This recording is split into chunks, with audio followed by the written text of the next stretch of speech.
Up ahead on something major, we are into the semifinals on both draws, and Sam and myself are going to break that down right now.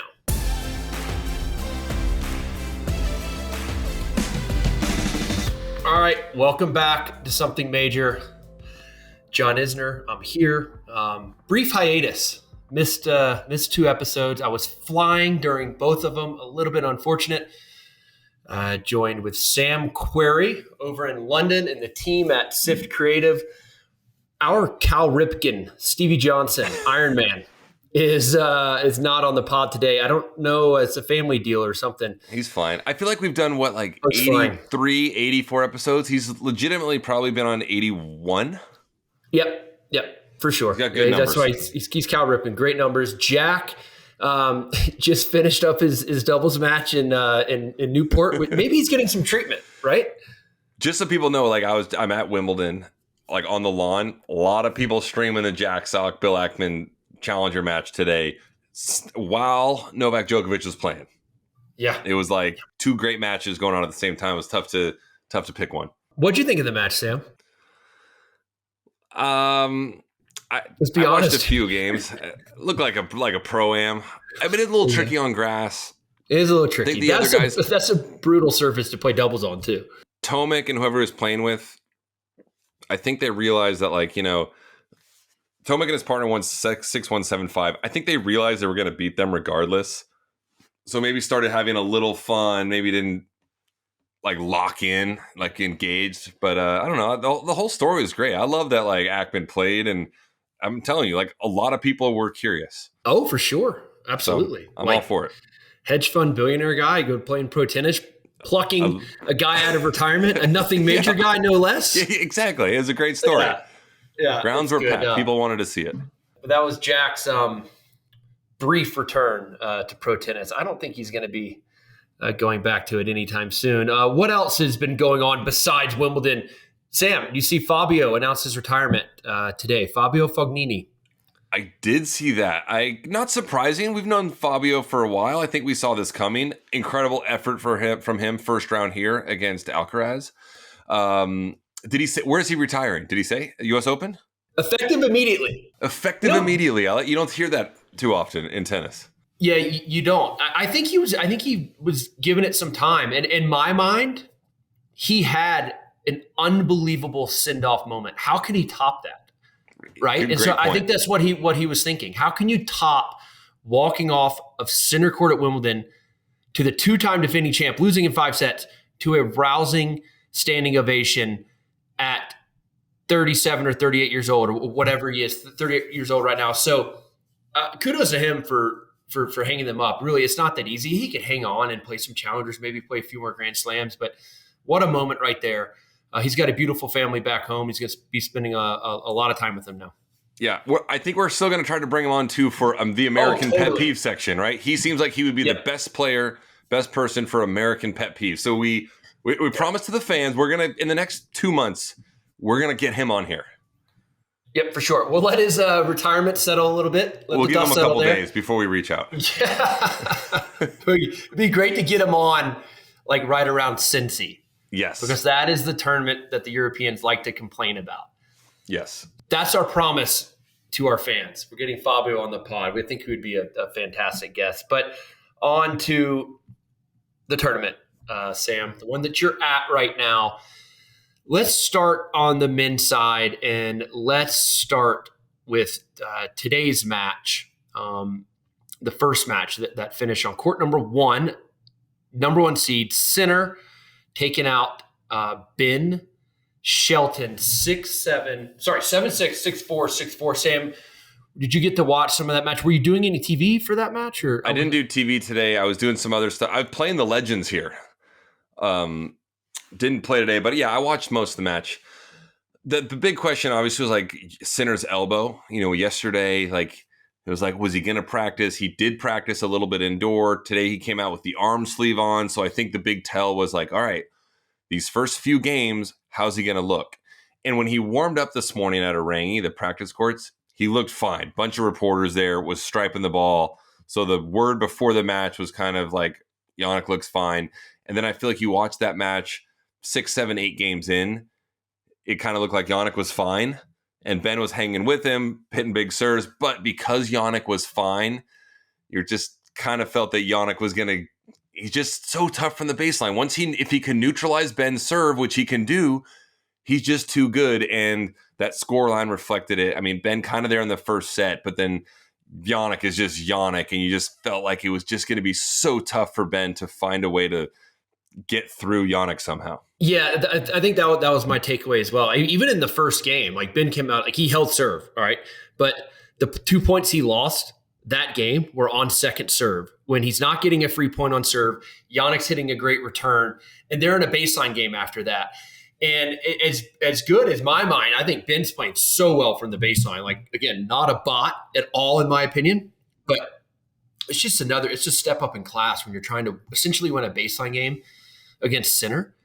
So I thought right away, like, that could spell trouble for Ben. And sure enough, like, second serve, points won, both players was the tail of the tape in that match. I mean, Sinner dominated on second serve points won and second serve return points won. Yeah, those are usually two for people that at home. The top 10 guys in the world are top 10 in that specific statistic. Always. And so it's nothing against Ben.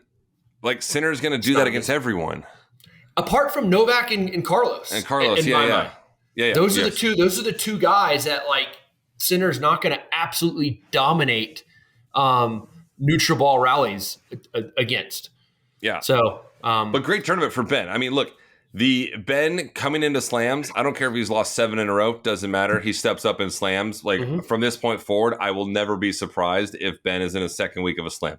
He's a big game player, steps up, you'll be surprised. And he's got that gene. Yeah, I mean, like, in Queens, he loses to Arthur Rinderknech. Brutal on the pronunciation. Obviously, a good player on grass. We saw that after he beat Zverev. Then in Mallorca, he lost to fellow American learner Tien. That was a bit of a interesting result. But he comes, gets to London and boom, pops a quarterfinal, loses to Sinner in a tight 3-set match. Ben, he's going to be fine. Did you see his quote after the match, Sam? He said, he goes, I could sit here and be like, wow, 22 years old, and I've been able to do all these things and achieve so much. But my mind is, I don't know, critical. I'm a critical thinker. I'm trying to solve problems. And I know that I'm not where I want to be. That's what I'm focusing on. Wow. I saw him after the match, about an hour after, on the lawn in Wimbledon. Mm-hmm. And he's like bummed. You could see it on his face. Like, gave him a little high five, and he was just like, I got to find a way to, like, get to these guys' level. So that proves it. He's not like, he's obviously happy he made the quarterfinals. It's fun, but, like, no, there's another layer in there that he's got, and he wants to get to that next level. Oh, absolutely. And I think he can get there. So I do too. That's just me. He's got the game. He's got the physicality. Sinner moves on to the semifinals. Obviously, after that massive reprieve he got against Dimitrov in the round of 16, that was crazy. So I also thought that if Sinner's elbow wasn't an issue, like, he's kind of free rolling out there. I'm not saying he couldn't have come back on Grigor, because that was very, very possible. But the fact that he didn't even have to, and he got to the quarterfinals that way, like, big sigh of relief for Jannik. So Ben was up against it today, but Sinner going up against Novak Djokovic now, who took out Flavio Cobolli 6-7. Novak had a bit of a mental lapse there at the end of the first set, but didn't matter. 6-2, 7-5, 6-4. This is the matchup really everyone wanted before the tournament started. It's the matchup everyone's getting. Sam, you and myself picked Novak to win this tournament before the tournament started. And so clearly you and I think he can win this match against Jannik. How do you size this one up? Yeah, it's for a tournament that has so many upsets. Once we're down near the semifinals now, like, you kind of got who you wanted. Did you see the Novak's last service game though? He slipped on the court. Yeah. And kind of like something, I don't know if it's like groin or something. Bit of an awkward anyway, fall. I'm going to speak right now as if Novak is 100% and fine. Mm-hmm. I look at this exactly like how I looked at I might have said this on the last one, exactly how I looked at the Olympics. That was like his last chance to get a gold medal. I think this is his last chance and best opportunity to win one more slam. He knows that. He's going to just exude every ounce of energy he can for the last 2 matches. And I don't know if he's going to win or not, but I'm kind of cheering for him. I want him to. He's got a tough mountain to climb. Most likely going to have to beat Sinner and Alcaraz. But if someone can do it, it's this man. I think he can do it. Again, if he's healthy, if all things are equal out there, I like Novak to win this match. I don't think he'll be the favorite going into it, but I mean, like, all his eggs are in this Wimbledon basket right now. Yes, they are. I mean, and so this is his focus. He knows this is his chance, really good chance for 25. He wouldn't want to have it any other way either. I think he's glad that he's playing number 1 in the world, Sinner, right now in the semifinals. Yeah, no, he thrives on it. Just like I'm not surprised if like Ben Shelton makes second week of a slam anymore. Just like you can't be surprised with anything Novak does or accomplishes. Yeah. Do you know how many semifinals he has right now, Sam, at Wimbledon alone? At Wimbledon alone, I'm going to guess 14. You looked at the notes, or was that a guess? No. Is that right? 14. Let's go. No, I didn't look at the notes. I should have looked at the notes. 14 Wimbledon semifinals. It's like, I can't even process that. It's absurd. Yeah, it's absurd. You and I have 2 together, Sam. Yeah, that's not bad. Yeah, it actually isn't bad. It's really good. And like, we played in the era of the big 3. Yeah. Like, we had winnable match. Like, you played Kevin Anderson. Yeah. I played Marin Cilic. Not that they're not great players, because they are great players. But to be in a semi of a slam during the big 3 era and to play those 2 guys, like, opportunity, you would say, yeah, you'd sign up for that in a heartbeat. Yeah, you take it. We can talk about that a little bit later maybe, but let's move on to our fellow American who's into his first Wimbledon semifinal on the bottom half of the draw. Taylor Fritz takes out Karen Khachanov 7-6 in the 4th set. He got crushed in the 3rd set, 6-1. And was down a break 2 in the 4th early. First game of the 4th. You're exactly right. He was down a break, but Taylor he steadied the ship, played a great tiebreaker. He had 4 aces alone in the tiebreaker. 4 aces alone. Yeah. This match, I mean, I feel like we don't need to do a deep dive into it. We've talked a lot of Taylor in the last few weeks or couple weeks, but just Taylor did what he did. I think, I don't know how you felt. I expected him to get through the match. He did just that. And here we are, Taylor Fritz coming in. He's won like 13 matches on grass since the grass court season. A lot of confidence, body's feeling good, and he's in a semifinal. Yeah, he's played a lot of tennis. We know that, but he's getting 2 days off, so that's going to serve him very well. He's got 2 days off. He's on that good side.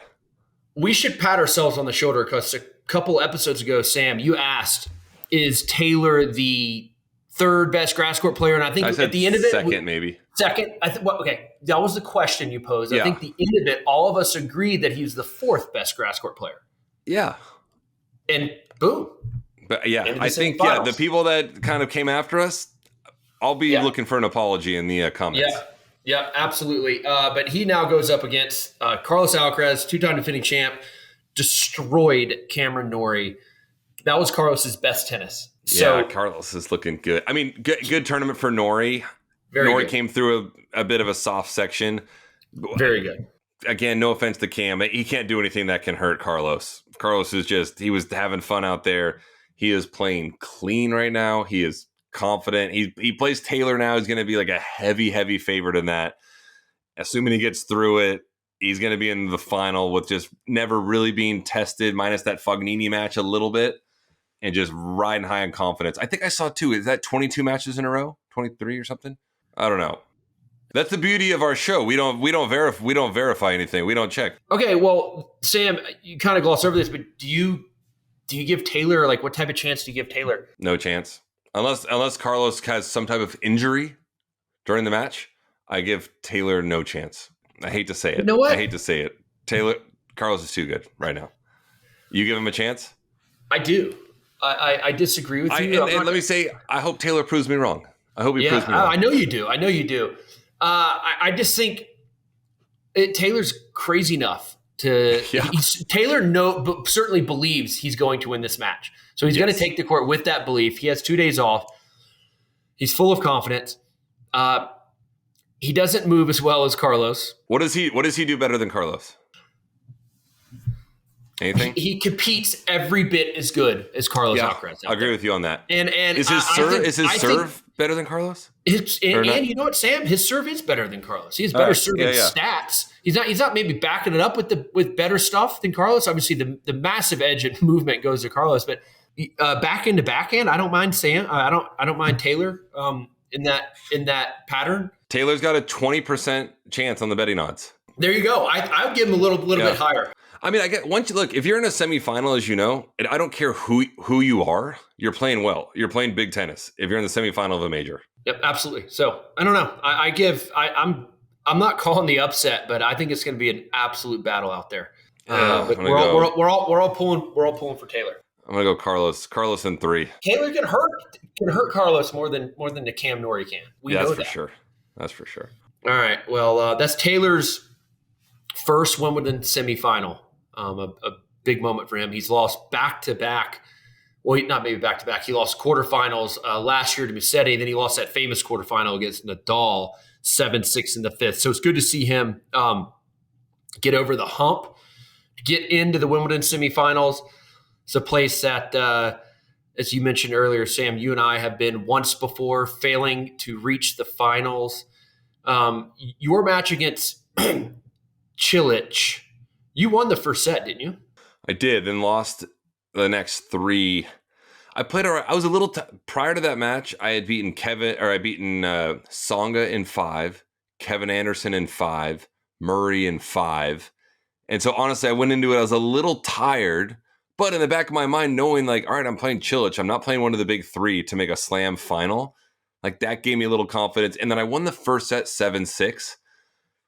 No, like I didn't play great. Cilic didn't play great either, I remember. So like even though I won that set, I wasn't like, all right, I'm locked in, feeling good. I was like, oh man, I just like greased out an ugly tiebreaker. And then he beat me, I have to go, 4-3 and 4 after that. But still like it doesn't keep me up at night, but just the fact that I wasn't playing a big 3 in a semi just did not happen in our era of tennis. Nope.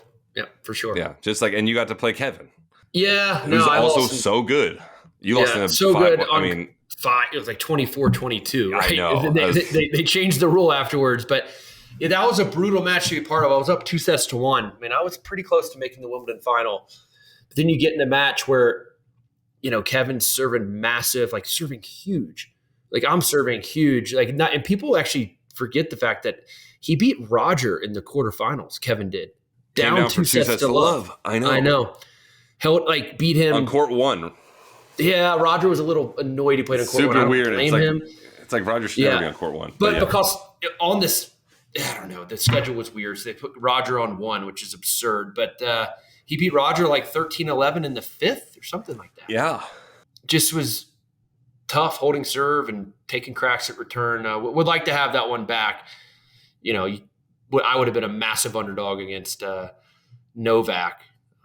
Same with you, Sam. You would have been a big underdog in the final, but it would have been nice to play in a slam final. Yeah, that's true. I do find, I'll say one thing annoying. Not annoying. My favorite matches I ever played are Wimbledon matches that extended past 6-all. 15-13 to Tsonga. I had another one to Cilic that was like 16-14. Because of you, they ended that.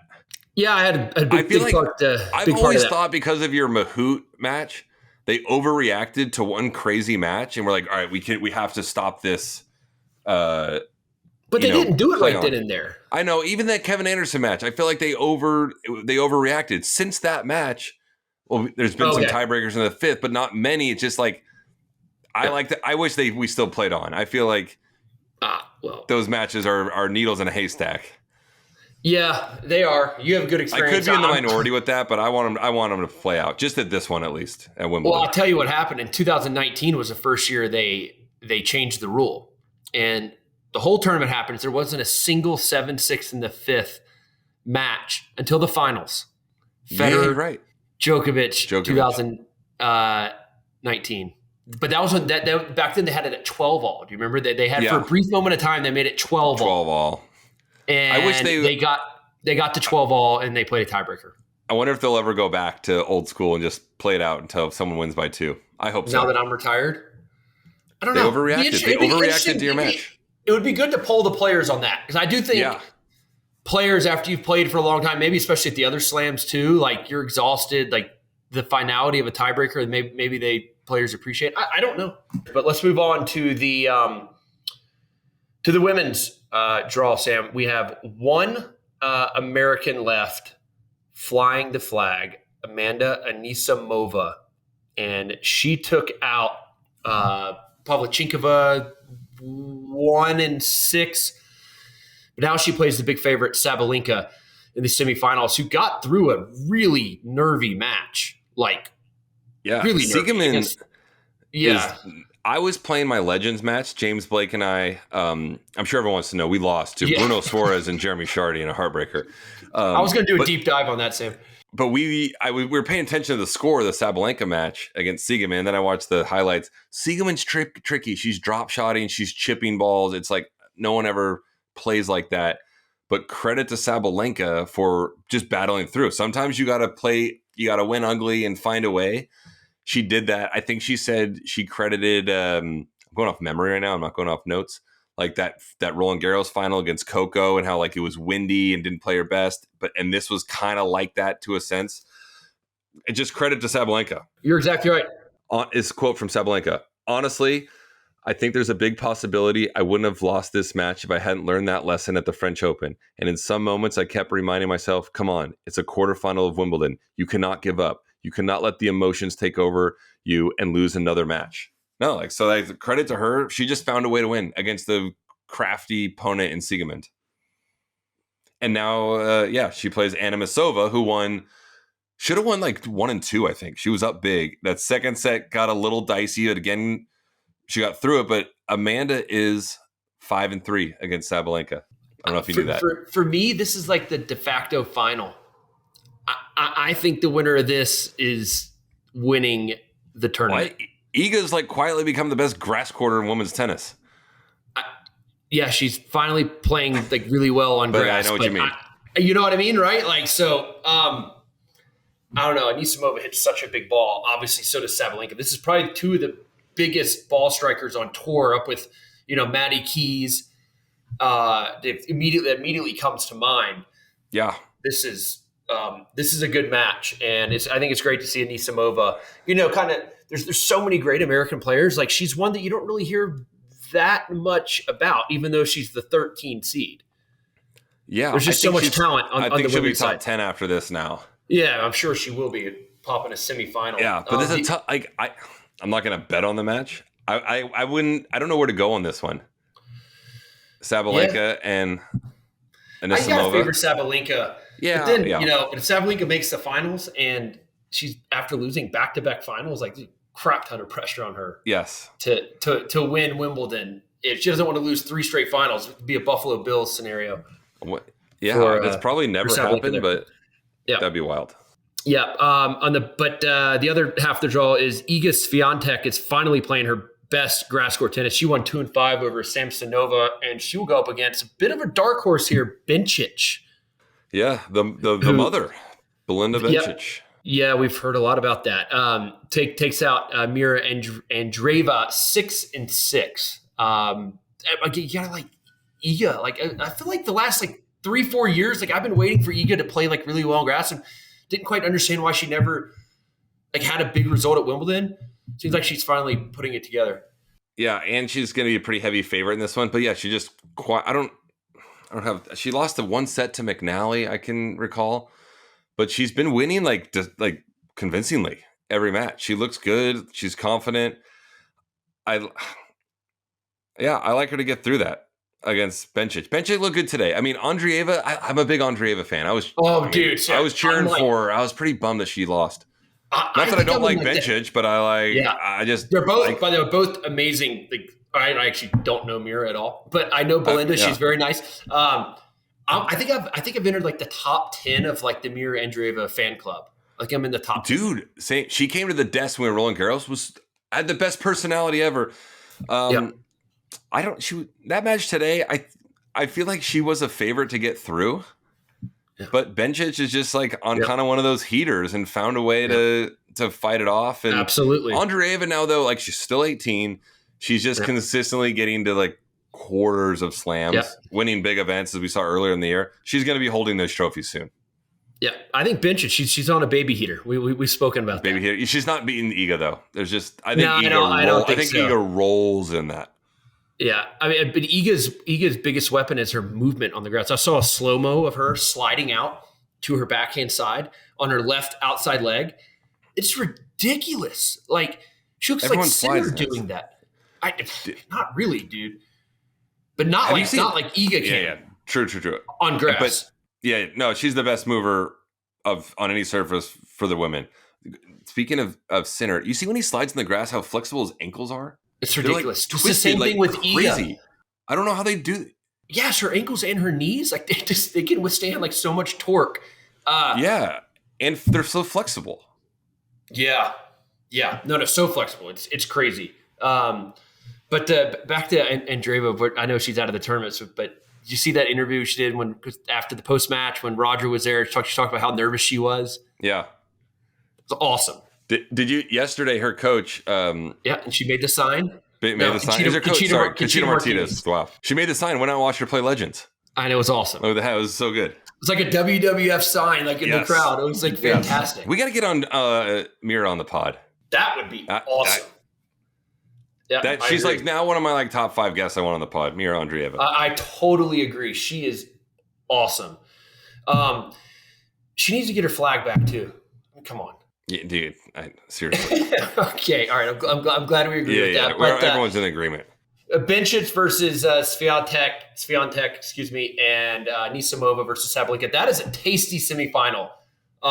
In my mind, on the women's side, got a really tasty one on the men's side. Once again, all these upsets galore on both sides, the men's and the women's side. The dust starts to settle, and what do we have?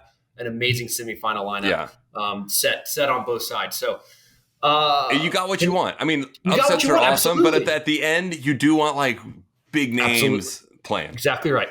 You're exactly right. As much as I love an underdog like everyone else, I don't want to qualify in the semifinals. Nope. Although the French Open qualifier was pretty cool. That was cool. But a wild card. Give me the meat and potatoes. Give me the. Okay. All right. Fair enough. The best. That's it. We got an amazing semifinal lineup set. So, Sam, you're going Novak versus Carlos? Assuming Novak's 100%, yeah, Novak and Carlos. I'm agreeing with you. And are you going... this is the tough one. The Sabalenka Anisimova one. It's tough. I'm going to go Amanda. I'm going to go Anisimova. Okay, I'm going Sabalenka. I want Amanda. I'm going Sabalenka versus Iga. Okay, then I'm going Iga. All right, so we got one disagreement. One disagreement there. And it's not even a disagreement. It's just like a 51-49, you know. It's close. It's absolutely close. So we'll see. Should we go update in our snake draft? I mean, at least I'm not last place in that. Like, can we not do the shirtless thing with the snake draft? I guess we could. No, we can't audible to that. That'd be rude to Jack. Yeah, I mean, Jack has no one left because we picked his team. But also it was tough, right? He was picking fourth, or we picked fourth, and we gave him the 4 seed, so we didn't. And by the way, his unseeded guy did better than any of our unseeded guys. So actually, he has nothing to complain about. And his 3rd seed guy, like this 21-32, made the 3rd round. Yeah, but he would have picked Tommy Paul anyway. Yeah, we could talk about this. Because Stevie took Carlos, you took Novak. Costa was 3rd. I took Sinner, of course. Anyone can win that except for Jack. He is now eliminated. But the bracket challenge update, here's where we're at. Sam, you and Stevie are safe no matter what. It's coming down to Jack and myself, and it's coming down to this semifinal match. If Novak wins, Jack's going shirtless. And if the opposite happens... If Sinner wins, you're shirtless? Mm-hmm. That's it. This is what we wanted, though. We wanted to come down to one match. That's what we wanted. That's what we're getting. Novak, just shirtless on the... I guess the loser can go shirtless on like the recap show of the finals here. We'll figure it out. We'll figure that, or the first episode after Wimbledon concludes. I'll say this. I'm looking at the results. We had 4,000 people play. We're all kind of ranked between like 2,000 and 2,300. We're just middle of the pack guys. And you blocked me out because we have the same finals and the same winner. So therefore, you're safe. I can't come back on you. All right. That's it, Sam. Let's talk about your. Did you and Stevie, you guys talk about your Legends match? No, we lost to Jeremy Shardy and Bruno Soares, and we were supposed to play this morning against Philippoussis and Hewitt. And like 20 minutes before the match, Philippoussis is like, my back hurts. I got us rescheduled for tomorrow. So now we're playing tomorrow. Yeah, we're gonna get crushed. Yes. Yeah. Haas and Hewitt. You want to stay, and the Bryan brothers. Those four people, those four guys. You want to avoid them at all costs at the Legends. They're here for one reason, and one reason only is to win it. We're getting to that weird, not to rag on some Dubs guys, but we do that a lot on this pod. I'm getting to this weird moment over at the courts where there's some like older doubles guys. There's some older doubles guys, and I'm like, are they in the Legends or are they in the main draw? That's happened to me like 3 times at Wimbledon where I'm too afraid to ask. But I'm just like, I'm not sure. I mean, if you're 37 and playing doubles, like on the ATP Tour, you're in your prime right now. Absolute prime. There's some like absolute 41-year-olds. Yeah. Just like, what's up? And you're just like, oh, what's up, dude? Oh, are you main draw? Are you Legends? Like, what are you playing here? It's like brutal. Oh, God. How bad is James's serve? Yeah, it's not that.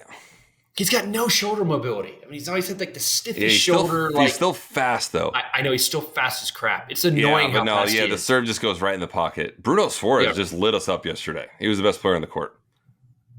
That's funny. Yeah, it's been fun. It's been fun. We got 2 more matches. All right, Sam. It's bedtime for you. It is bedtime. It's 11 o'clock. Kids are asleep. Kids are asleep. Abby and I had a nice dinner date tonight. Kids are asleep. They come in the room at 6 a.m. though, so I'll be up in a few hours. They come in at 5:55. Of course. Stupid light comes up in London at 5:50, and I'm sleeping on a small mattress, no AC. Hey, before we conclude, did you see that Instagram clip of Ben Shelton ragging on English breakfast? Yes, I loved it. And there was like thousands of comments, Yeah. And like, thank you, Ben. Speak the truth. Yes, and good point on the traffic and like having to parallel. Everyone can park on the street. We didn't bring that up. Next year, I love that. I love that from Ben. I think he took a lot of heat from the locals because he's in the quarterfinals and then boom, they pop this up on like BBC Sports. You shouldn't get heat. If you're speaking the truth, you shouldn't get heat. Shouldn't get it. All right. That's it. Good call on Mira getting her as a guest at some point. That'd be awesome. Yeah, we're gonna do it. All right, Sam, you sleep well, and we will see you guys in a few days. That will be a nice recap in a few days. All right, see everyone later. See ya.